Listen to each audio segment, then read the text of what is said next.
Welcome to the Learning Pines YouTube. We hope this video helps. In this video, I will explain how to use XML in DaVinci Resolve.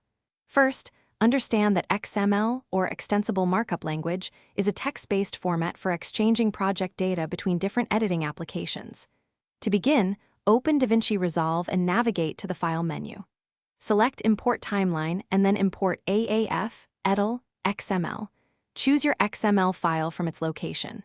This process allows you to bring entire sequences, including cuts and transitions, directly into your project, saving significant time.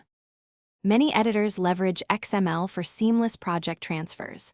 For instance, you can export an XML from Final Cut Pro 10 or Adobe Premiere Pro, then import it into Resolve for color grading or finishing.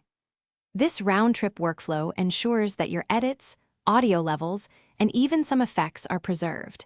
It's particularly useful when collaborating across different software platforms, streamlining the post-production pipeline, and maintaining creative consistency throughout the entire process. While importing XML is generally smooth, you might encounter issues. A common problem is missing media. Always ensure your source files are accessible and correctly linked.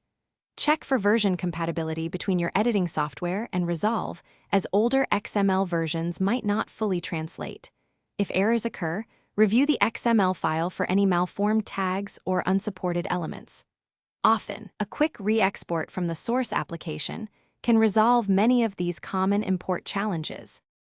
Beyond importing, DaVinci Resolve also allows you to export your timelines as XML.